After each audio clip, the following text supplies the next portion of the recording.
అందరికీ నమస్కారం. నేను Swaroopa Potlapalli. Welcome to I dream.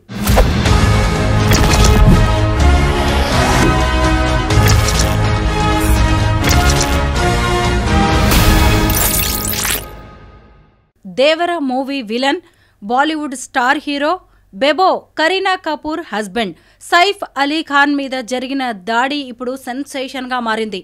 అసలు సైఫ్ అలీ ఖాన్ని టార్గెట్ చేసిందెవరు? ఆయనకు శత్రువులు ఉన్నారా? అండర్ వరల్డ్ మాఫియా దీని వెనక ఉందా? సల్మాన్ ఖాన్ని బెదిరించిన గ్యాంగే ఆయన మీద కూడా దాడి చేసిందా? ఇలా అనేక రకాలైన ప్రశ్నలు రేకెత్తుతున్నాయి. ప్రస్తుతం నాతో పాటు కరెక్షనల్ కౌన్సిలర్ అంబటి శ్రీనివాస్ గారు ఉన్నారు. ఈ కేసుకు సంబంధించి అనేక ఇంట్రెస్టింగ్ అప్డేట్స్ను ఆయన్ని అడిగి తెలుసుకుందాం. సార్ నమస్తే. నమస్తే మేడం. సైఫ్ అలీ ఖాన్ మీద దాడి అనేది చిన్న విషయం కాదు. ఆయన జస్ట్ యాక్టర్ మాత్రమే కాదు, రాజకుటుంబానికి చెందిన వారు, 100 కోట్ల ఆస్తులు ఉన్న వ్యక్తి. అయితే అలాంటి వ్యక్తి మీద దాడి జరిగింది. అది కూడా పక్కా ప్లాన్ ప్రకారం జరిగినట్టుగా తెలుస్తుంది. సీసీటీవీ కెమెరాస్ కూడా పనిచేయలేదు. ఒకే వ్యక్తి డైరెక్ట్గా సైఫ్ అలీ ఖాన్ దగ్గరికి వెళ్ళి దాడికి పాల్పడినట్టుగా తెలుస్తుంది. మీరేమంటారు ఈ అటాక్ గురించి? ఒకటి మేడం, మీరు అన్నారు ఒక బిగ్ ఫ్యామిలీ అయినా, royal family in fact royal family, 1000 కోట్లు ఉన్నాయి ఆస్తులు, చాలా ప్లేసెస్లో ఆస్తులు ఉన్నాయి. అయితే సొసైటీలో మనం ఎప్పుడన్నా గమనిస్తే ఒక చిన్న లైన్ ఉంది, rich is becoming richer, poor is becoming poorer అని. ఈ గ్యాప్ అట్లనే ఉంది మేడం. డబ్బు లేనప్పుడు ఎవరు ఎట్లా సంపాదించారు? అందరు దొంగతనంగా అయితే సంపాదించారు. That's my personal opinion. డబ్బు ఉందనేసి కొంతమంది టార్గెట్ చేస్తుంటారు. సో ఇందులో రకరకాల కోణాలు ఉండొచ్చు. ఒకటేమో రిచ్ ఫ్యామిలీ, ఎందుకంటే వాళ్ళ father tiger Mansoor Ali Khan Pataudi, royal family. మనకి ఇండియాకి క్రికెట్ టీం కెప్టెన్ కూడా ఉండే. ఆయనకు ఒక ఐ కూడా ఉండదు, క్రికెట్లో పోయింది. దెన్ వైఫ్ ఎట్లాగో Sharmila Tagore, very popular heroine. So 2 ఆస్తులు ఉంటాయి. అండ్ వీళ్ళు కొద్దిగా ఎక్స్టెండ్ కూడా చేస్తారు ఉన్న డబ్బుని. వాళ్ళు డబ్బు వచ్చిన వాళ్ళ దగ్గరికి ఎందుకు వస్తుంది అంటే they will get to know how to double it. So ఆ క్రమంలో ఏమవుతుందంటే ఎవరైతే ఇబ్బందులుండి డబ్బు లేకపోవడం ఉంటుంది అనుకుంటాం, వాళ్ళు ఫ్రస్ట్రేషన్కి లోనయ్యి టార్గెట్ చేయొచ్చు. సో ఒకటి మనకు తెలియకుండానే ఒక శత్రువు తయారవుతాడు, మనం ఏమనకపోయినా. సో అదొకటి. గతంలో కూడా ఆయన మీద అటాక్ అయిందన్నారు. ఇప్పుడు మీరు ఇంకొకటి అన్నారు, ఇంట్లో కెమెరాస్ లేవు, సీసీ కెమెరాస్ లేవు, ఒకరే పర్సన్ డైరెక్ట్కి వెళ్ళారు, అదంతా అన్నారు. అంటే దీన్ని మనము చిన్న ఇన్వెస్టిగేటివ్ మోడ్లో ఆలోచించినట్లయితే, అటాక్ చేసే వాళ్ళు ఎవరైనా ఫస్ట్ ఒక ప్లాన్ చేస్తారు. మనం టెక్నికల్గా మాట్లాడితే రెక్కీ అంటారు. మీకు కూడా రెక్కీ అంటే తెలిసి ఉండొచ్చు. రెక్కీ అంటే అది ఒక 1 మంత్, 2 మంత్, 3 మంత్స్ కూడా కావచ్చు, సంవత్సరాలు కూడా పట్టవచ్చు. ఎందుకంటే మీరు దొరికేంత వరకు ట్రై చేస్తూనే ఉంటాడు. ఓకే, ఆ మధ్యన మన ఛానల్లోనే ఇంటర్వ్యూ వచ్చింది, మన ఎస్ఆర్ నగర్ ఉమేష్ కుమార్ వాళ్ళ దాంట్లో, ఉమేష్ చంద్ర వాళ్ళ దాంట్లో మొత్తం ఆయన చెప్పాడు ఎంతమంది ఆపరేషన్లో ఉంటారని. సో ఈ కెమెరా ఫెయిల్ కావడం, మనుషులు లేకపోవడం, వెహికల్ లేకపోవడం, ఇవన్నీ అంటే ఎవరైతే అటాక్ చేయాలనుకున్నారో వాళ్ళు రోజుల తరబడి కావచ్చు, ఎన్ని రోజులు వెయిట్ చేస్తుండొచ్చు. ఎప్పుడు వీక్ పాయింట్ వస్తుందో దానికోసం వెయిట్ చేస్తారు. కానీ మనం ఏం చేస్తాము, మన పనిలో మనకు ఉంటాం. అంటే నిన్నేం జరగలేదు, 1 మంత్ ఏం జరగలేదు, 1 ఇయర్ ఏమవుతుందిలే నాకు అనుకుంటాం. కానీ the person who is targeting you will wait ఆ టార్గెట్ని చేయాలని. అంత డిస్టర్బ్ అయి ఉంటాడు. రీజన్స్ అన్నీ మనం ఇన్వెస్టిగేషన్ తెలుస్తుంది ఎవరు ఏందనేది, ఏ ఫ్యాక్టర్స్ ఉన్నాయని. సో ఇది పక్కాగా ప్లాన్ చేసినారు. ఇంకొకటి న్యూస్ చూస్తే 3 days వరకు, 72 hours వరకు ఏం చెప్పలేమంటున్నారు. వెన్నెముక బాగా డ్యామేజ్ అయింది అంటున్నారు. డాక్టర్ ఏం చెప్పలేను అంటున్నాడు. అంటే కొద్దిగా క్రిటికల్ కండిషనే. చాలా అది జనరల్గా చెప్పరు వాళ్ళు, క్రిటికల్ది కూడా బయట చెప్పరు వాళ్ళు, హెల్త్ బులెటిన్లో చెప్పారంటే క్రిటికల్ అంటే ప్లాన్ ఆయనని మొత్తం క్లోజ్ చేయాలన్న ప్లాన్తో ఉండొచ్చు ఇది. అది మరి రీజన్స్ అని తర్వాత తెలుస్తుంది. ఆ డబ్బు ఉండడము తప్ప అన్న కోణంలో మాట్లాడాల్సి వస్తుంది. ఎందుకంటే మనం అందరం కూడా బెటర్ లైఫ్ కోసమే పనిచేస్తున్నాం. ఈరోజు కొద్దిగా, రేపు కొద్దిగా ఏదో డెవలప్ కావాలని ఉంటుంది. కానీ కొందరు తెలియకుండా ఆ టార్గెట్ చేయడం అది కరెక్ట్ కాదేమో అనిపిస్తుంది. సో ఇది పక్కా అయితే అది ప్లాన్ మేడం. అది అక్కడ వరకు వెళ్ళాడు అంటే ఇప్పుడు ఒక కామన్ మ్యాన్ లాగా నాకే డౌట్ వస్తుంది. అంత రిచ్ మ్యాన్ అంటే మామూలుగా మనకు బైక్, కారు ఉంటేనే మనం 100 సార్లు చూసుకుంటాం అక్కడ ఎవరు వస్తున్నారని. కొందరు కార్లు కూడా అన్ని కెమెరాలు పెట్టేసుకుంటారు. సో వీళ్ళు డెఫినెట్లీ సెక్యూరిటీ మెజర్స్ ఉంటాయి, కానీ అక్కడ ఏదో జరిగిండొచ్చు, లేదా వాళ్ళ ప్లాన్లో ప్రకారమే ఈ సెక్యూరిటీని అందరిని కూడా బయటకు పంపిండొచ్చు. మీకు ఇక్కడ ఒక ఇన్సిడెంట్ చెప్పాలనుకుంటే, శివశంకర్ గారి son Sudheer Kumar central minister ఉండే ఆయన, శివశంకర్ గారు వాళ్ళ సన్ ఎమ్మెల్యే ఉండే సుధీర్ కుమార్. ఆయనకి అటాక్ జరిగినప్పుడు కూడా అంతా గన్మెన్స్ లేరు, ఎవరు లేరు, మార్కెట్కి వెళ్ళారు. ఆ టైంలో ఆయన ఇంటికి వచ్చి ఇంట్లో నుండి జీప్లో కూర్చోబెట్టుకొని తీసుకెళ్ళిపోయారు ఈజీగా, టీ తాగుతున్న అతను. అంటే ప్లాన్ చేస్తారు ఇదంతా. సో ఒక పాపులర్ ఫిగర్ అయినా, డబ్బున్నా, ఏదైనా కూడా జాగ్రత్త అయితే తీసుకోవాలి. You cannot take things for granted. Srinivas గారు, ఇప్పుడు ఒక దుండగుడు చోరీ కోసం వచ్చి ఆయన మీద అటాక్ చేశాడు అనే ఒక కథనం కూడా వినిపిస్తోంది. సైఫ్ అలీ ఖాన్ 1300 కోట్లకు కోటీశ్వరుడు, అలాగే ఆమె కరీనా కపూర్కి 500 కోట్లు ఉన్నాయి.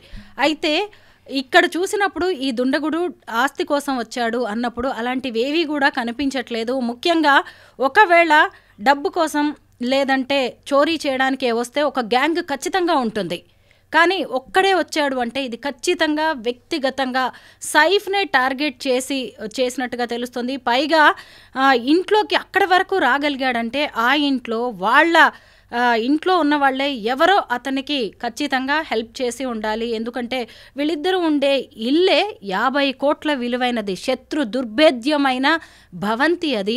ఇంట్లో కరీనా ఉన్నారు, 2 పిల్లలు తైమూర్ జహ్ ఉన్నారు, ఇంకా కొంతమంది పనివాళ్ళు ఉన్నారు. అయినా టార్గెటింగ్గా సైఫ్ దగ్గరికి వెళ్ళాడు అంటే ఖచ్చితంగా ఇది వ్యక్తిగతమైన విషయంగానే కనిపిస్తోంది. మీరేమంటారు?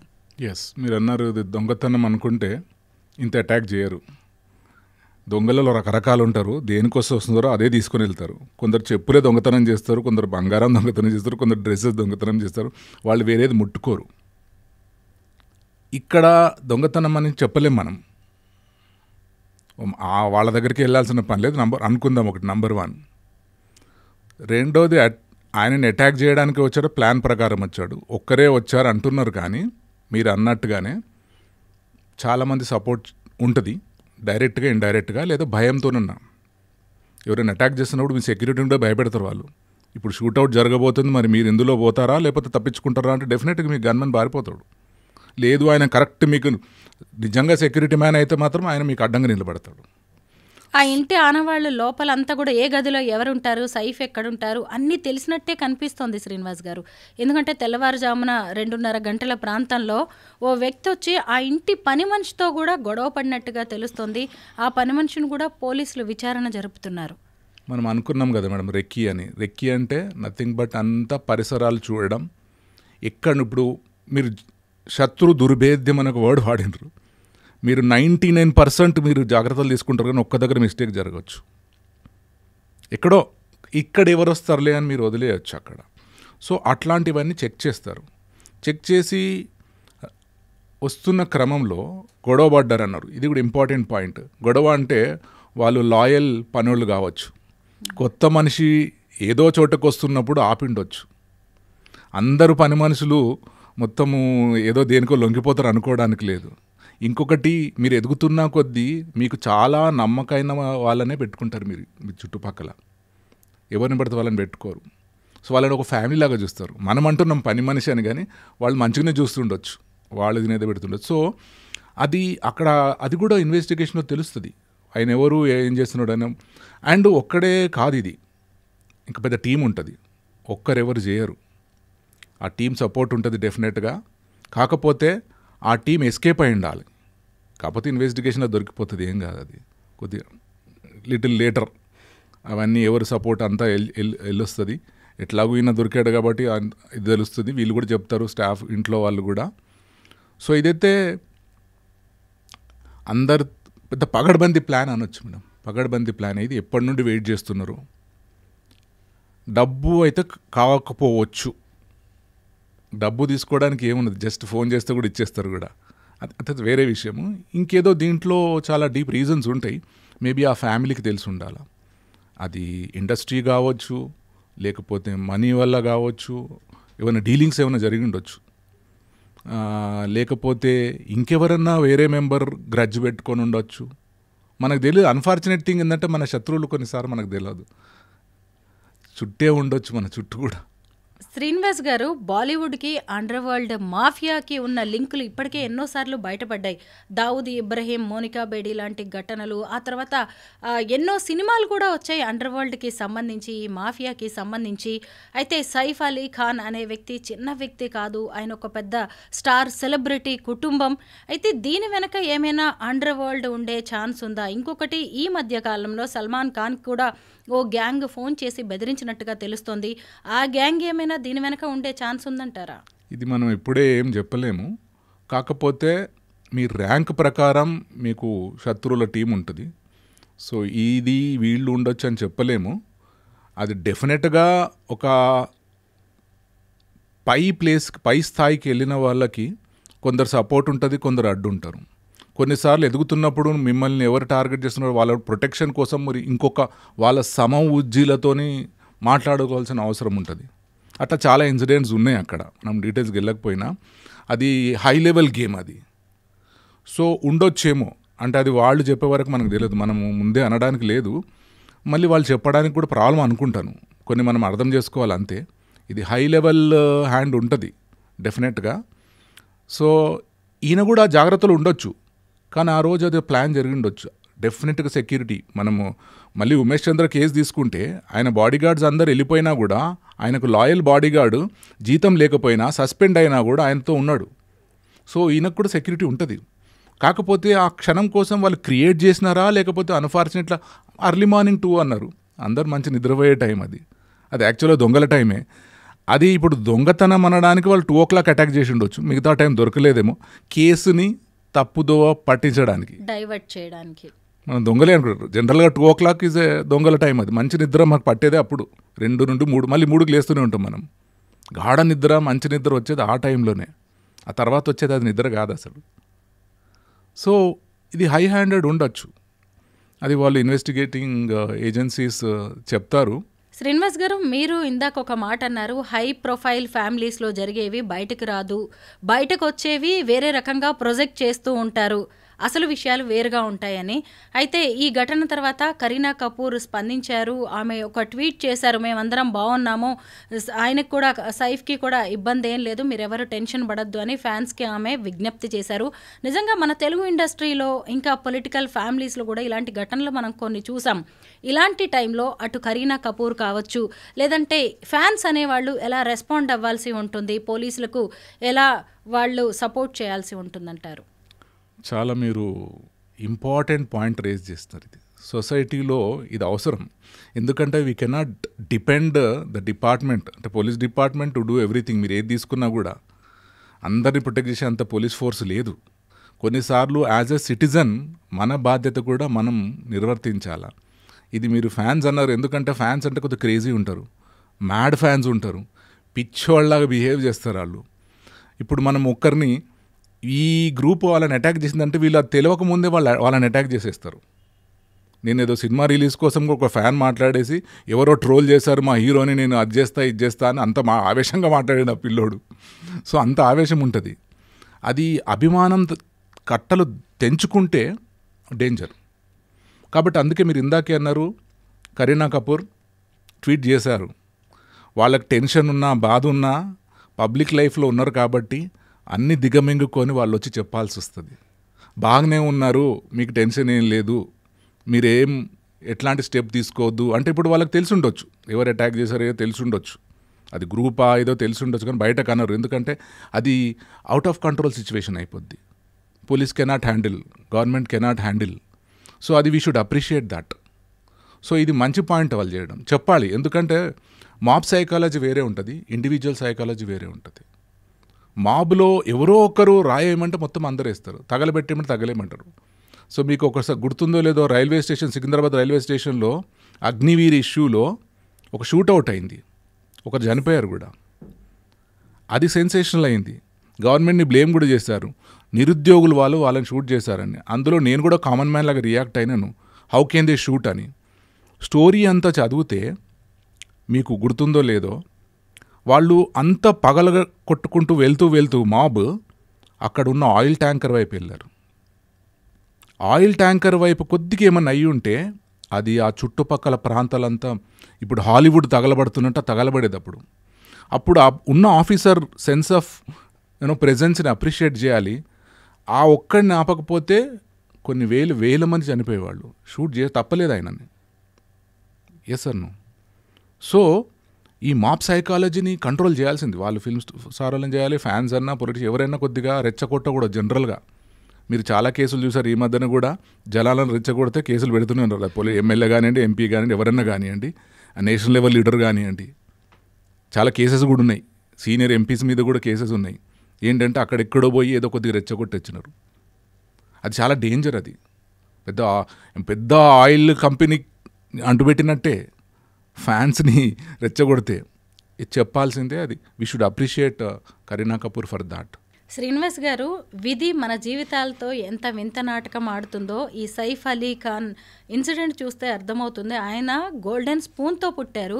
అలాంటి వ్యక్తి మీద అటాక్ జరిగి అంత సీరియస్ కండిషన్లో ఉంటే, ఇంటి నిండా కార్లు ఉంటాయి, ఇంటి నిండా స్టార్స్ ఉంటారు. అయినా ఆ రోజు రాత్రి ఆయన తీసుకువెళ్ళడానికి ఒక ఇంట్లో ఒక కారు లేదంటండి. ఆటోలో అతని పెద్ద కుమారుడైన ఇబ్రహీం ఆటోలో లీలావతి హాస్పిటల్కి ఆయన తీసుకువెళ్ళి ట్రీట్మెంట్ ఇప్పియాల్సి వచ్చింది. దీన్ని మనం ఎలా చూడాలండి?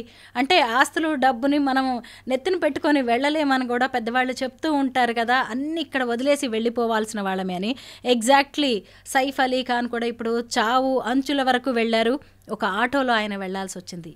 ఇంట్లో అన్ని కార్లున్నా ఒక్కటి కూడా అందుబాటులో లేదు. దీన్ని మనం ఎలా చూడాలి? మీరు ఫిలాసఫికల్ క్వశ్చనే వేసారు అక్కడ. ఎస్, వేదాంతం రైట్. స్టీవ్ జాబ్స్ కూడా చనిపోయే ముందు అన్నాడు కదా, బ్లాంక్ చెక్ ఇచ్చాడంట డాక్టర్స్కి, take whatever money you want but save me. అంటే బాడీ సపోర్ట్ చేయట్లేదు, మీ డబ్బులు మాకెందుకు అన్నారు. అప్పుడు ఆయన రాసిండు డోంట్ రన్ ఆఫ్టర్ మనీ అని. మనీ కావచ్చు, ఇది మొత్తం భగవద్గీత సారాంశం అంతా మీరు ఒక స్టేట్మెంట్లో చెప్పిండ్రు. అది ఎంత ఉన్నా మీకు పనికొచ్చేది ఏంటో తర్వాత తెలుస్తుందని. సో ఒకటి మీరు ఆ బ్యాడ్ టైం అంటారా అనుకోవచ్చు, లేదా ప్లాన్ ప్రకారంగా అవన్నీ లేకుండా చేసి అటాక్ చేసి ఉండొచ్చు, లేదా అనుకోకుండా వెహికల్స్ అన్నీ కూడా సర్వీసింగ్కి పోయి ఉండొచ్చు. Yes sir no. విధి అన్నారు మీరు, ఇంకొక మాట, చాలా పెద్ద మాట. బాలచందర్ గారు చాలా వాడతారు ఈ వర్డ్. మీరు న్యూస్ చూస్తున్నప్పుడు నాకు ఆశ్చర్యం వేసిందండి. ఎందుకంటే దానికి సంబంధించిన వీడియో ఒకటి బయటకు వచ్చింది. సైఫ్ అలీ ఖాన్ని హాస్పిటల్కి తీసుకొని వచ్చిన ఆటో పక్కనే నిలబడి కరీనా తన స్టాఫ్తో మాట్లాడుతూ ఉంది. సో ఇది ప్రూఫ్ అని కూడా కనిపిస్తూనే ఉంది. అందుకే నేను ఇలా అడగాల్సి వచ్చింది. కరెక్టే. ఇది అందరికి తెలియాల్సిందే కూడా. We run after money and money and money కావచ్చు, but money is not everything. కొన్నిసార్లు చూడండి, ఒక ఆటో డ్రైవర్ కాపాడుకున్నాడు కదా ఆయనని. రేపు బతికి బయటపడిన తర్వాత I think they will definitely appreciate that auto driver. ఎంత ఇచ్చినా తక్కువే ఆటో డ్రైవర్కి. రాను అంటే ఏమయ్యేది? You can't even imagine. అందరితో సొసైటీలో బాగుండాలనడానికి కూడా ఒక నిదర్శనం. సో అది కరెక్టే. అది విధి అనాలా, లేకపోతే బ్యాడ్ లక్ అనాలా, లేదా మేబీ ఏ ప్లాన్. అయితే మరి ప్లాన్ చేసి ఉంటే ఆటోను కూడా రానివ్వకపోవాలి. సో ఇక్కడ చాలా డైమెన్షన్స్ ఉన్నాయి. అంటే వాళ్ళ కొడుకు వేరే ఇంట్లో ఉంటారు కదా, అమృతా సింగ్తో కలిసి ఇబ్రహీం.